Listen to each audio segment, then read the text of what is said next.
The following program is from NET.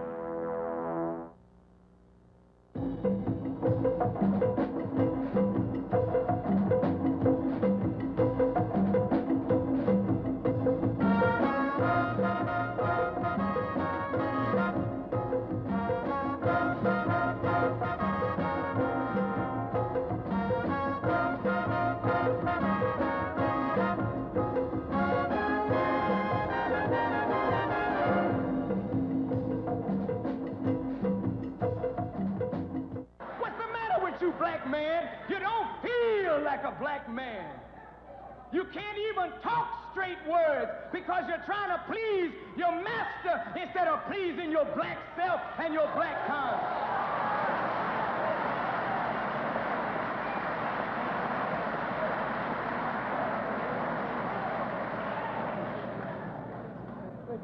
Emotionally, the poor black man feels like his enemy.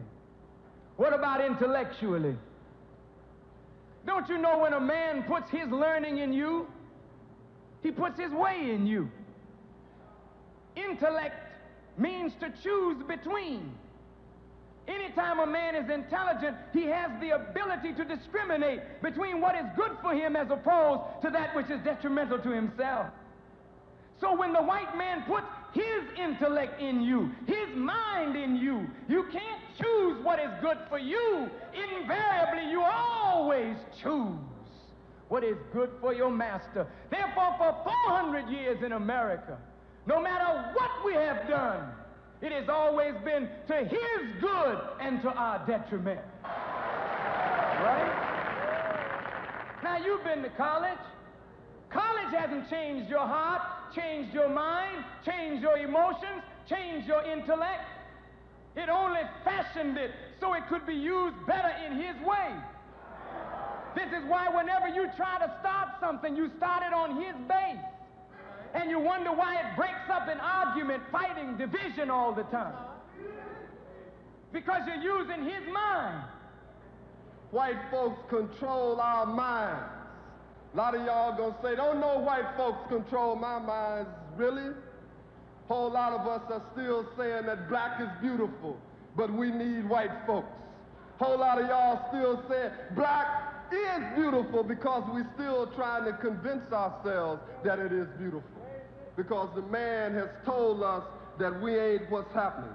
We are still divided up into house niggas and field niggas. We are still operating out of a Tarzan complex from our brothers on the continent. We claim to be Africans, yet many of us are scared to talk about Africa. We claim to be Africans, but yet we still think that Africa is a land inhabited by some long, tall cracker called Tarzan. What are the four basic principles of African philosophy? One. Mun two. Two. Kin to. What does kin to mean? Things. Forces without intelligence. The third principle is Kan-tu. Meaning what? Place and time. It's nation time. Nation time.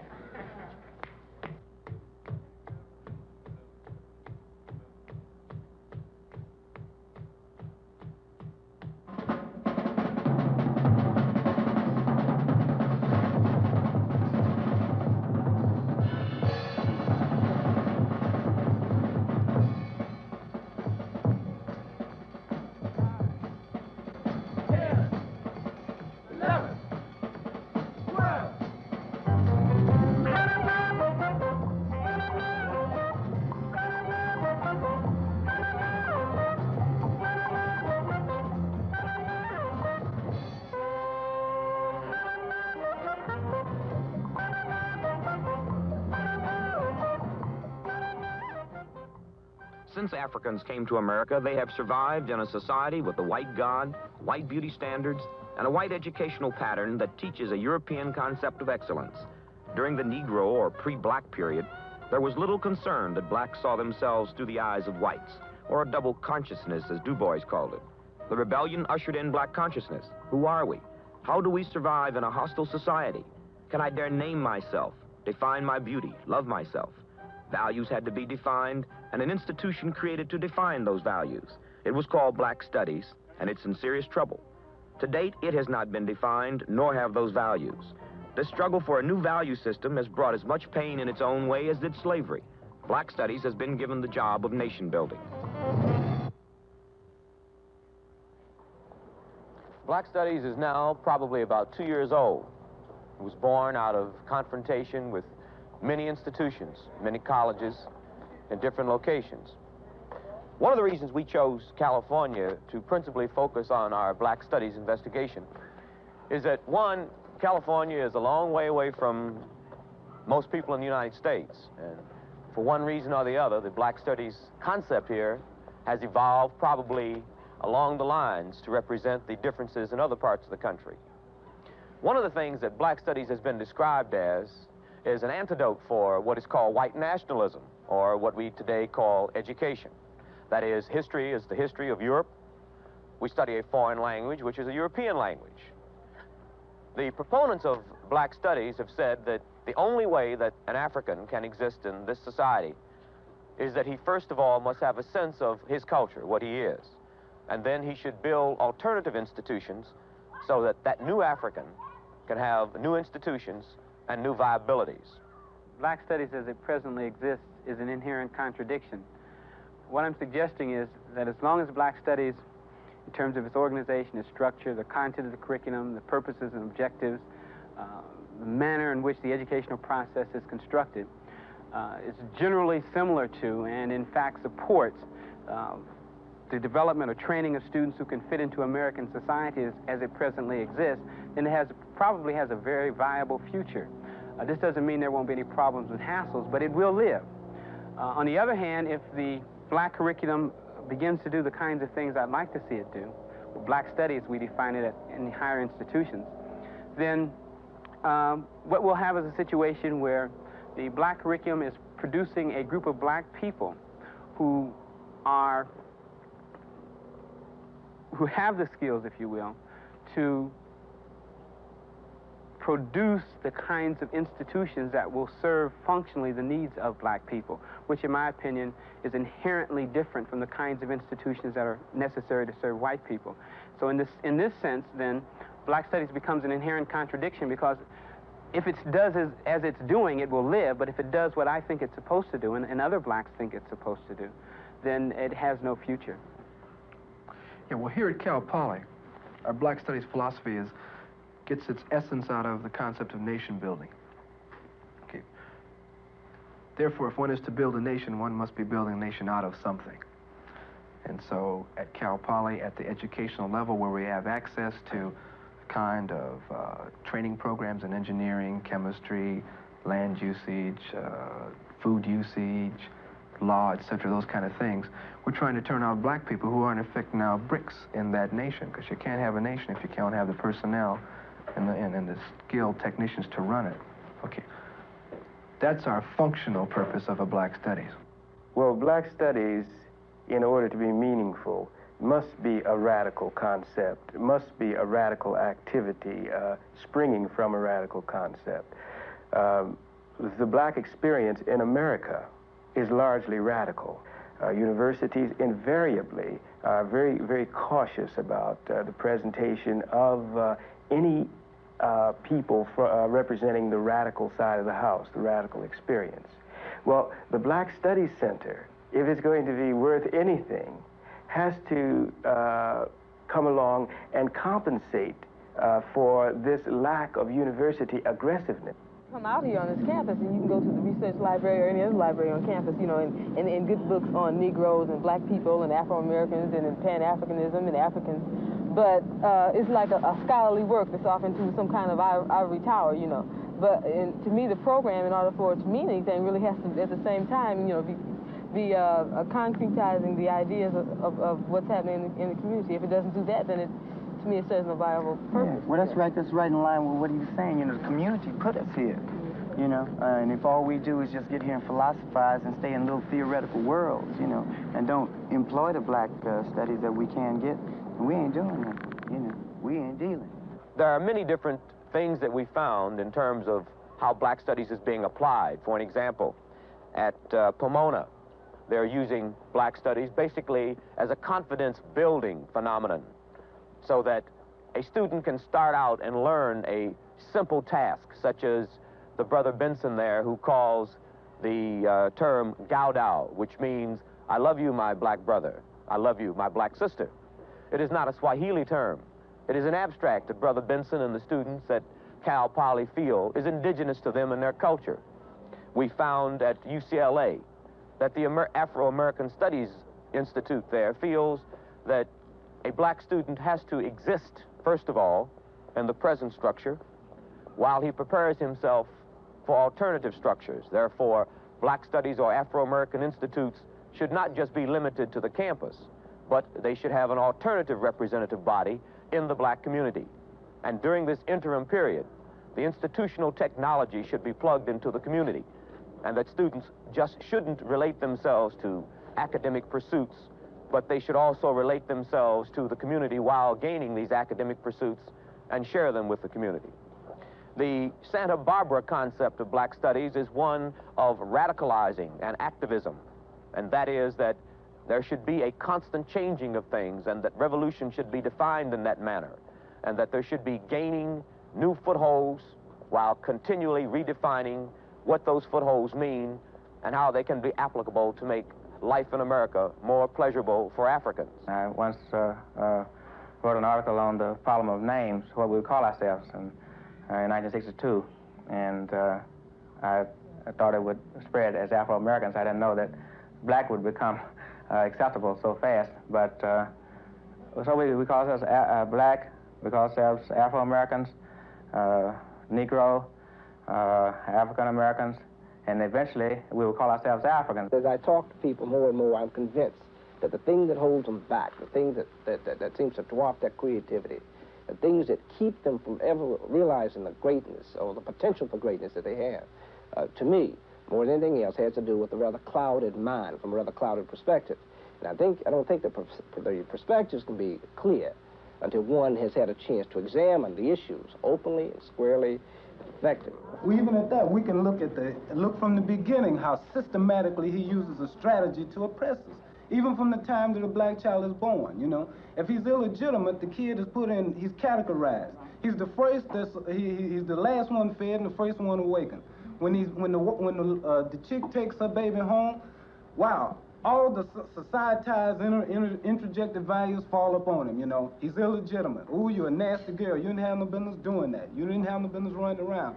By the time the kid gets through his anal stage of growth, he's either systematically placed in a category where the foundation's been laid for him to either be homosexual or his mind is so right. In the courses of psychology together, that to be an American, be you black or white, you are racist anyway. There's something about your very nature that you've been programmed to be a certain way. And in order to liberate the minds, the black mind, so that it can function well for its people, we find that through courses, again, of the kind that we've established in psychology of ghetto.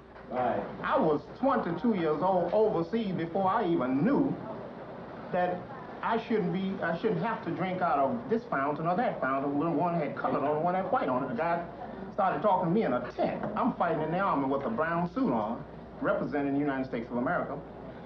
And the guy started asking, where you from? Where you from? I told him I was from North Carolina. He said, so you down the way you drink that colored water? I said, what? I became very indignant, really. But the real point is that I had been indoctrinated so well and so thoroughly by every institution I'd gone to. Church, my father, my mother, my brothers, but you know, everybody around me. But we were being her age group or generation.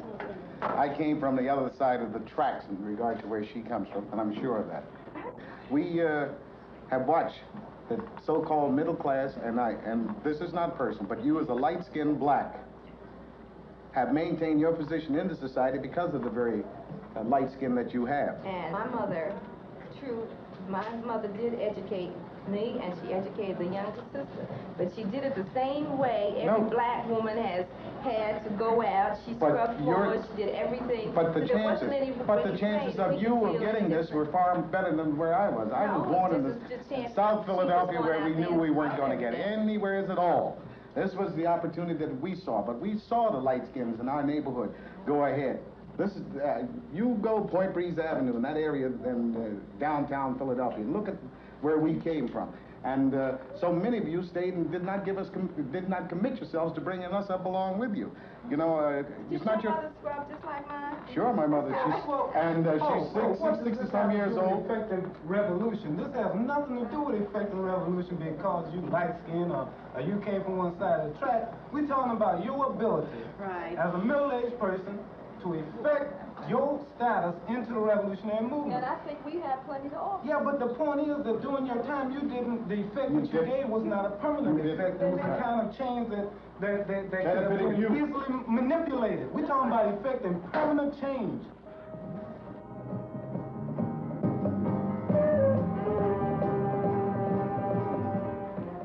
I think that music is a very important part of the black experience, period. And that students can feel me, or feel, I think, anyone, if they sincerely try to relate sincerely from beyond the rationalizations. For instance, it's very difficult for me to talk about this feeling. I am attempting to relate through the only real human quality, and that is to feel.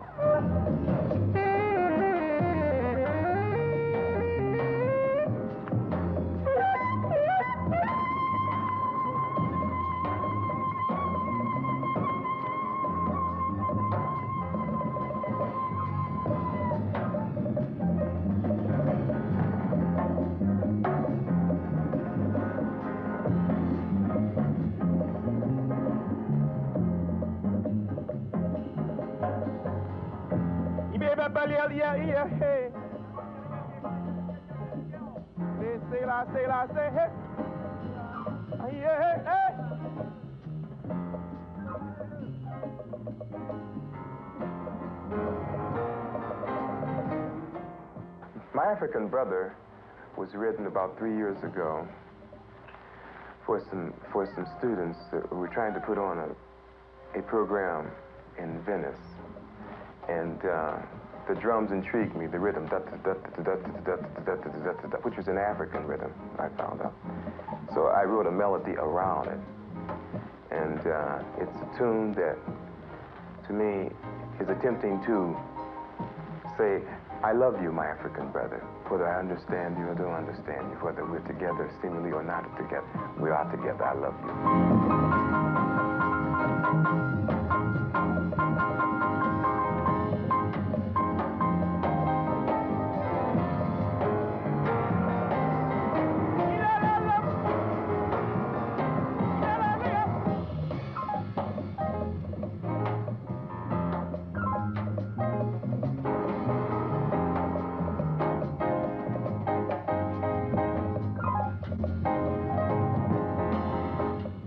Because I don't think that words truly convey the feeling. I think that once you categorize a thought, it loses its beauty because you can predict it, because you've had it. And I think that we're constantly searching for our better selves, even though we might have done well yesterday or today. I think that students, black students especially, poor students, are searching for themselves, so to speak. And that's beyond the words.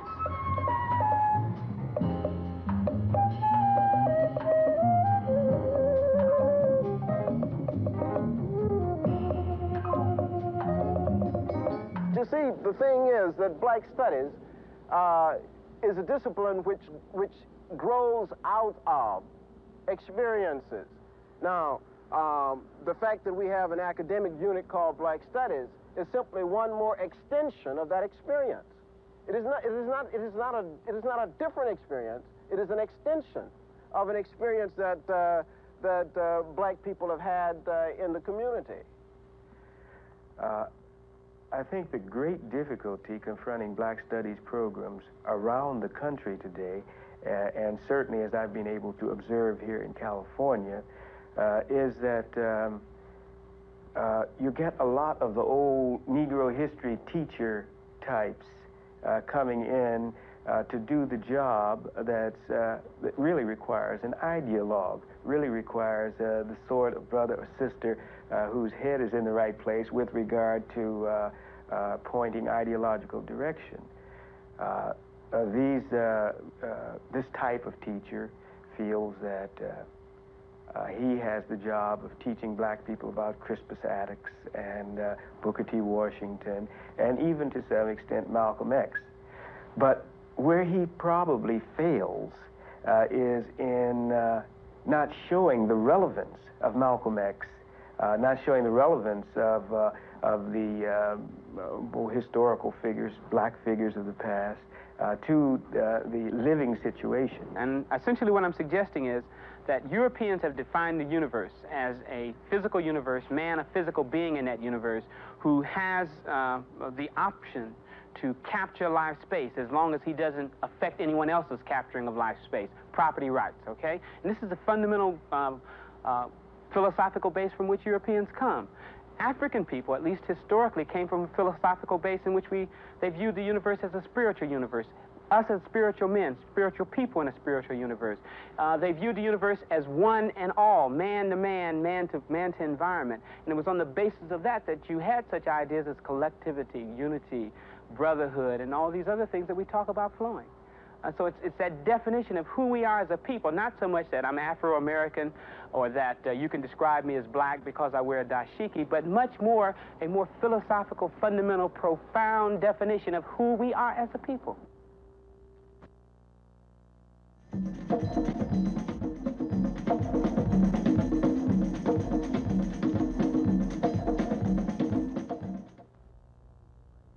Two leading black critics, Peter Bailey and Clayton Riley, who were worlds apart on the film Sweetback, are soulfully in agreement on the stage play, Ain't Supposed to Die a Natural Death, at the Ambassador Theater in New York.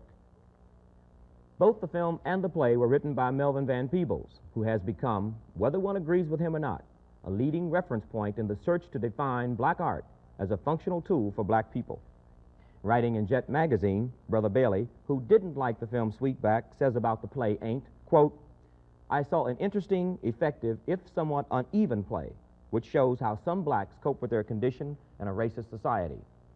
There is the pimp scavenger, decked out in all his finery, constantly degrading and brutalizing his whores, who themselves are fine and foxy looking, maybe too much so to evoke excessive sympathy.